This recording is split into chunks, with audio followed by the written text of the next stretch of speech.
jauh, tak berdiri sendiri.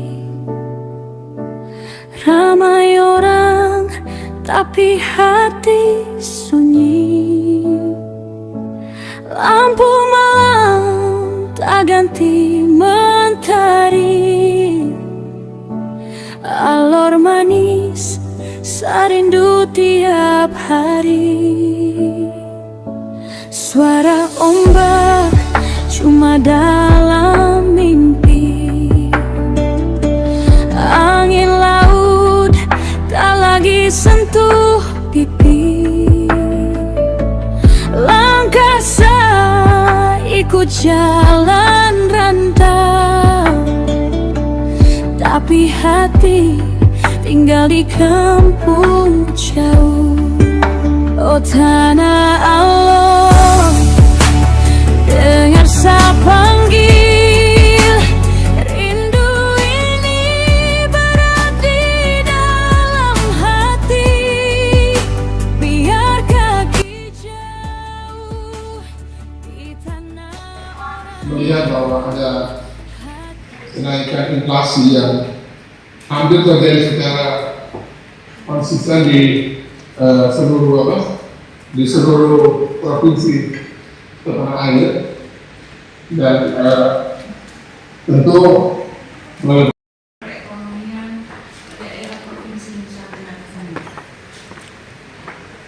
Bapak Ibu yang saya hormati, berikut saya akan bacakan rekomendasi yang kita sudah buat, dan kemudian ada 12 poin, tetapi ada beberapa poin tambahan yang saya hitung di sini. Saya mencatat 5 yang merupakan hasil intisari yang bisa kita sondingkan kepada daerah, karena rekomendasi ini akan menjadi surat edaran berupa himbauan dari Bapak Gubernur kepada Bupati Wali Kota seluruh NTT untuk ditindaklanjuti. Yang pertama, mencermati perkembangan inflasi Provinsi Nusa Tenggara Timur yang dikarenakan beberapa faktor seperti eskalasi geopolitik global, iklim angin timuran atau El Nino Godzilla, inflation spillover atau rambatan inflasi, dan hambatan logistik. Maka berikut beberapa hal yang menjadi langkah-langkah konkret yang perlu diambil oleh Bupati Wali Kota sebagai berikut. Bapak Ibu yang saya hormati, saya sudah melakukan komunikasi dan minta izin dari Bapak Gubernur. Setelah saya membaca ini, maka Bapak Ibu silakan memberi pendapat sebelum akhirnya kita putuskan sebagai suatu surat edaran atau himbauan yang akan kita sampaikan kepada Bupati Wali Kota. Yang saya izin membaca cepat karena sudah ada tertera di layar. Yang pertama, mengaktifkan dan mengintensifikasikan rapat koordinasi tim pengendalian inflasi daerah TPID secara berkala, minimal setiap minggu untuk memantau perkembangan harga bahan pokok dan barang penting di wilayah masing-masing, melaporkan kepada Kementerian Dalam Negeri melalui Inspektorat Daerah. Bapak Ibu sekalian, mungkin ada yang belum tahu bahwa aplikasi itu ada di Inspektorat Daerah. Jadi ini juga kami sudah melakukan komunikasi dengan Bupati Wali Kota, perwakilan Bupati Wali Kota, mohon izin dalam hal ini masing-masing kepala bagian ekonomi yang ada di 22 kabupaten kota. Yang kedua, melaksanakan operasi pasar murah dan gerakan pangan murah secara rutin, terutama untuk komoditas yang memberikan andil inflasi tinggi. Tadi sudah ada andil inflasi tinggi apa-apa saja. Dan yang ketiga ini yang tadi menjawab apa yang disampaikan oleh Pak dari IC dan Pak Sony juga dan beberapa penanggap lainnya terkait dengan himbauan untuk terkait dengan gas LPG yang kemasan 50. Saya bacakan.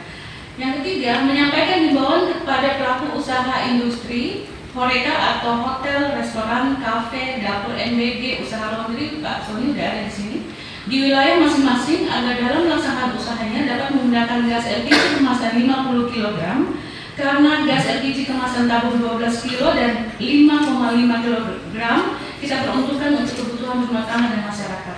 Pak Rika, untuk di NTT tidak ada neon 3,5 Pak Bu, di NTT belum ada. Yang keempat, menggalakkan gerakan tanam pangan cepat panen dan pemanfaatan pekarangan untuk mengurangi ketersediaan ketergantungan pasokan dari luar daerah, khususnya untuk komoditas hortikultura dan sayuran. 5. Membentuk early warning system inflasi berbasis pemantauan harga harian. 6. Melakukan percepatan kerjasama antar daerah atau KAD untuk komoditas strategis. 7. Menyusun neraca pangan daerah sebagai dasar intervensi pasokan. Biasanya ini dilakukan oleh Dinas Pertanian dan Ketahanan Pangan, ya, Ibu. Yang ke-8, mengoptimalisasikan distribusi antar pulau dan logistik melalui tol laut serta operator transportasi. 9. Mendorong optimalisasi belanja tidak terduga BTT atau anggaran lain yang sah untuk mendukung program dan pengendalian inflasi daerah sesuai ketentuan peraturan perundang-undangan yang berlaku. 10. Menggalakkan gerakan belanja bijak dan tidak panic buying. 11. Memperkuat komunikasi publik melalui publikasi harga, stok, dan edukasi masyarakat. 12. Memperkuat sinergi dengan Bank Indonesia Perwakilan NTT, Kementerian Keuangan di NTT, BPS, dan instansi vertikal lainnya dalam penyediaan data untuk analisis inflasi yang akurat dan tepat waktu. Itu yang kita bisa simpulkan ketika sebelum rapat ini kami melakukan 2 kali rapat dengan narasumber dan kami BPS dan juga beberapa penanggap yang sudah disampaikan. Yang tambahan yang saya intisarikan dari diskusi siang sampai sore hari ini, yang pertama saya masukin dalam poin 13 adalah langkah yang perlu disikapi dalam hal kita menghadapi El Nino Godzilla di semester 2, yaitu intensifikasi gerakan pangan murah atau GPM dengan prinsip 4T, tepat waktu, komoditas, lokasi, dan lokasi. Yang berikutnya, optimalisasi good agricultural practices atau GAP untuk penguatan produksi padi dan hortikultura. Ini saya ambil dari Bank Indonesia, dari Pak Rio tadi. Yang ke-14, saya mencoba merumuskan dari apa yang disampaikan oleh OJK, Pak Polan gimana Pak Polan? Optimalisasi peran TPAKD. Ini kita sangat intens, ya. Kita sangat intens.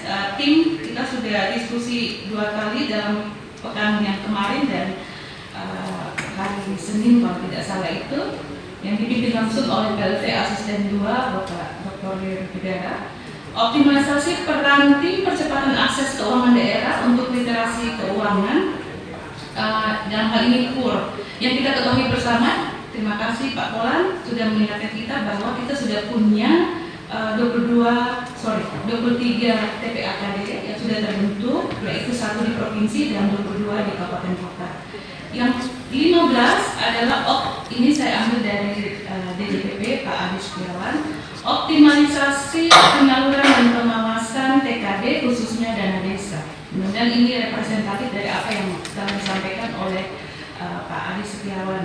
Yang berikutnya, yang terakhir adalah kita buat tim pengawasan. Sebenarnya ini perlu kita diskusikan bersama lagi karena yang tadi disampaikan oleh Pak Kepala Dinas Perindustrian dan Perdagangan untuk membentuk tim pengawasan khususnya terkait dengan pemantauan harga eceran jual minyak. Itu tadi saya berdiskusi sama Pak Rio dari BI bahwa sesungguhnya di TPID itu kita sudah punya Satgas Pangan. Nah, Satgas Pangan itu ada polisi, ada Sperindak, ada Distat. Itu sebenarnya kalau kita cermati bersama bahwa perannya sebenarnya itu. Nah, khawatirnya kalau kita membentuk satu tim pengawasan lagi, mungkin ada terjadi pendobelan. Mudah-mudahan apa yang saya coba rumuskan bersama tim bisa sudah merepresentasikan semua apa yang ingin kita sampaikan sebagai himbauan pimpinan gubernur kepada Bupati Wali Kota. Dan mohon izin Pak Reza, nanti habis ini kalau kita diskusi untuk tanggapan sekaligus persetujuan, dan di akhir kalau ada beberapa poin kita bisa cut kalau yang tidak setuju, dan nanti kalau sudah setuju kita akan print out dan kita minta Bapak Ibu berkenan untuk tanda tangan, dan selanjutnya kita minta